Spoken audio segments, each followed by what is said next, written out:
നമ്മളും പലരും അങ്ങനെയല്ലേ? ചില പ്രശ്നങ്ങൾ നമുക്ക് എന്തായി തീരുമെന്ന് അറിഞ്ഞുകൊണ്ട് തന്നെ ആ ചോദ്യങ്ങൾ നമ്മുടെ മനസ്സിലിങ്ങനെ വരുന്ന സ്വസ്ഥത നഷ്ടപ്പെടുന്ന ചില രാത്രികൾ നമ്മൾ മുമ്പിൽ കടന്നു വരുന്നുണ്ട്. പക്ഷെ ഞാൻ പറയട്ടെ, സ്വസ്ഥത നഷ്ടപ്പെടുത്തുന്ന രാത്രികൾ നിൻ്റെ മുമ്പിൽ ഇറങ്ങി വരുന്ന സ്വർഗമുണ്ട്. ഹല്ലേലൂയ.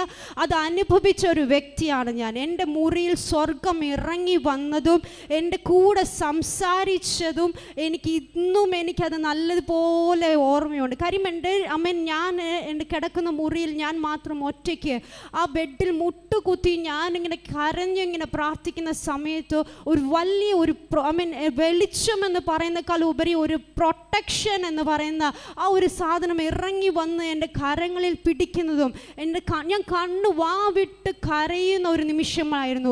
2:00 എനിക്ക് നല്ല ഓർമ്മയുണ്ട്. 2:00 ഞാൻ ഇരുന്ന് കരയുന്നു.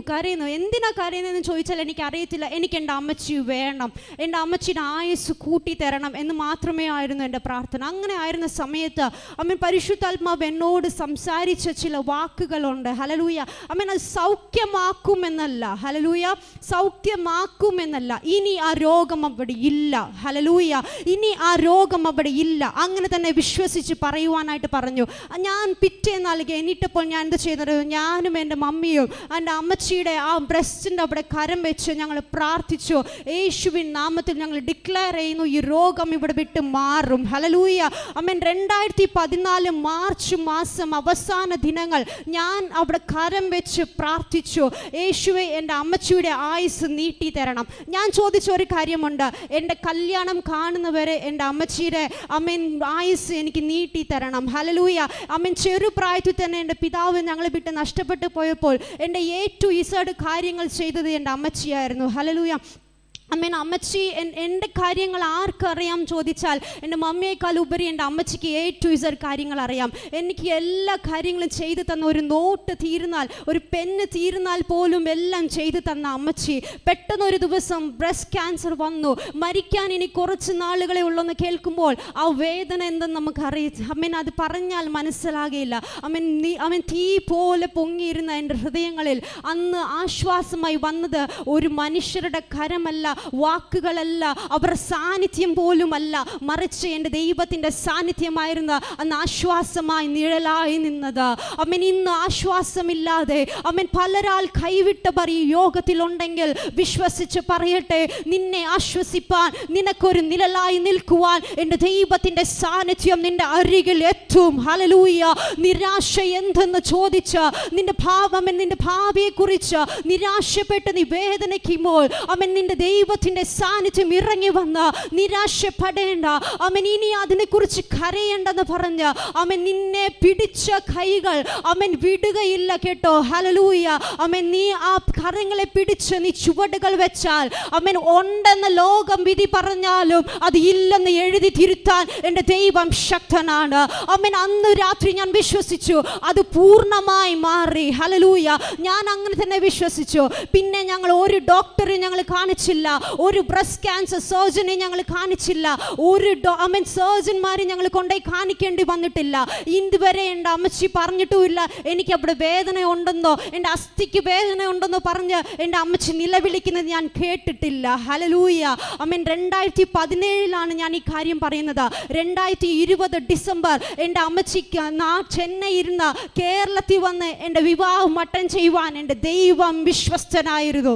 എത്ര പേർക്ക് പിടികിട്ടുന്നുണ്ട്? നീ വിശ്വസിച്ചാൽ നിന്റെ വിശ്വസ്തത എന്തെന്ന് കാണിക്കുവാൻ എൻ്റെ ദൈവം ശക്തനാണ്. ഞാൻ അന്ന് രാത്രി കരഞ്ഞ് പ്രാർത്ഥിച്ചത്, എൻ്റെ അമ്മച്ചിയുടെ ആയുസ് എനിക്ക് കാണണം, എൻ്റെ വിവാഹം എൻ്റെ അമ്മച്ചി കാണണമെന്ന് പറഞ്ഞ് ഞാൻ അന്ന് രാത്രി നിലവിളിച്ചു.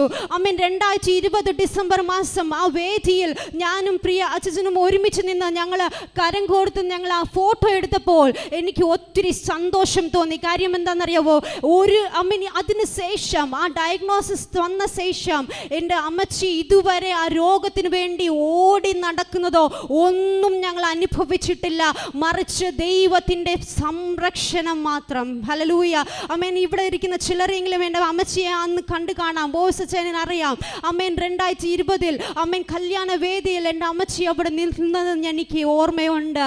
അതിനുശേഷം 2 വർഷം കഴിഞ്ഞ് അമ്മച്ചിക്ക് ഉണ്ടായ പെട്ടെന്നൊരു വീഴ്ച സംബന്ധമാണ് ആമേൻ എൻ്റെ അമ്മച്ചി ബെഡ് റിഡനായി. അങ്ങനെയാണ്, ആരും നോക്കാനില്ലാതെയാണ് എൻ്റെ അമ്മച്ചി ഈ ലോകത്തിൽ നിന്ന് മാറിപ്പോരുന്നത്. പക്ഷേ എനിക്ക് ആമേൻ എൻ്റെ നെഞ്ചത്ത് കൈവച്ച് എനിക്ക് ഉറപ്പായ ഒരു കാര്യം പറയാൻ കഴിയും. എൻ്റെ അമ്മച്ചിയെ ആമേൻ മരണത്തിലാക്കിയത് ആ ബ്രസ്റ്റ് ക്യാൻസർ അല്ല. കാര്യം ആ രോഗം എൻ്റെ യേശു അന്ന് തന്നെ മാറ്റി എന്ന് പറഞ്ഞ് വാഗ്ദത്തം ചെയ്തതാണ്. വാഗ്ദത്തം ചെയ്തിട്ടുണ്ടെങ്കിൽ അവൻ വാക്കു മാറാത്ത ദൈവമാണ്. ഹല്ലേലൂയ. ആമേൻ. അന്ന് ഞാൻ രോഗസൗഖ്യം എന്താണെന്ന് ആമേൻ എൻ്റെ ജീവിതത്തിൽ അനുഭവിക്കുവാൻ, അത് രുചിച്ചറിയുവാൻ, ഒന്നുകൂടി ആമേൻ ദൈവത്തിൽ സ്നേഹിക്കുവാൻ എനിക്കിട വന്നു. അതുകൊണ്ട് ആമേൻ അന്ന് രാത്രി ആമേൻ ഞാൻ നെക്സ്റ്റ് ഡേ ഞാൻ ഹോസ്പിറ്റലിൽ പോയി. ഇതൊക്കെ പ്രാർത്ഥിച്ചിട്ട് ഹോസ്പിറ്റൽ ഡ്യൂട്ടിക്ക് പോയി. ആമേൻ ഡ്യൂട്ടിക്ക് പോയ സമയത്ത് സാറ് വരാൻ കുറച്ച് താമസിക്കുമെന്ന് പറഞ്ഞ് ആ നിമിഷം ഞാൻ ഇങ്ങനെ ഹോസ്പിറ്റലിൽ, അന്നും ഇങ്ങനെയാണ് ഹോസ്പിറ്റലിൽ, ഇന്നും ഇങ്ങനെയാണ്. ആമേൻ സാറ് വരാൻ താമസിച്ചാൽ, പേഷ്യൻസ് ഇല്ലെങ്കിൽ, ജോലി ഒന്നില്ലെങ്കിൽ ഞാൻ ഇരുന്ന് പ്രാർത്ഥിക്കും. ആമേൻ. അതിൻ്റെ കഥകൾ പറയാൻ എനിക്ക് ഒത്തിരി ഉണ്ട്. എൻ്റെ ഈ കുഞ്ഞ്, ഞങ്ങളുടെ കരങ്ങളിലിരിക്കുന്ന കുഞ്ഞ്, ഈ കുഞ്ഞിന് വേണ്ടി ഞാൻ ഒത്തിരി പ്രാർത്ഥിച്ചത് എൻ്റെ ഭവനത്തിലല്ല, എൻ്റെ ഹോസ്പിറ്റൽ മുറിയിലായിരുന്നു. ഹല്ലേലൂയ. ആമേൻ. അവിടെ തന്നെ വീണ്ടും ഞാൻ ജോലിക്ക് ചേർന്നപ്പോൾ ആ റൂം കണ്ടപ്പോൾ എനിക്ക് എൻ്റെ കണ്ണുകളിൽ നിന്ന് ആമേൻ കണ്ണുനീർ മാത്രമേ ഉണ്ടായിരുന്നുള്ളൂ. കാര്യം എന്താണെന്നറിയാവോ? ഈ മുറിയിലായിരുന്നു ഞാൻ എൻ്റെ കുഞ്ഞിന് വേണ്ടി ഒത്തിരി കരഞ്ഞ് പ്രാർത്ഥിച്ചത്. ഹല്ലേലൂയ. ആമേൻ. ദൈവം വിശ്വസ്തനാണ്. ആമേൻ. എൻ്റെ ഹോസ്പിറ്റൽ മുറിയിൽ ആമേൻ ഞാൻ ഇരുന്ന് ഇങ്ങനെ പ്രാർത്ഥിച്ച സമയത്ത് കണ്ണുകളിൽ നിന്ന് കണ്ണുനീരിങ്ങനെ വരുന്നു. ആ സമയത്ത് ആമേൻ എൻ്റെ ചെവിയിൽ കേട്ട ഞാൻ ഒരു ശബ്ദമായിരുന്നു. ആമേൻ ആമേൻ ആമേൻ ദൈവം ഈ ലോകത്തിൽ ജീവിക്കുന്ന ആളുകളിൽ ആമേൻ അങ്ങേ വിട്ട് പോകാത്ത കൃപ വേണമപ്പാ. കാര്യം എന്താ പറയുക? ഒരു രോഗം വന്ന കൃപ നഷ്ടപ്പെടും.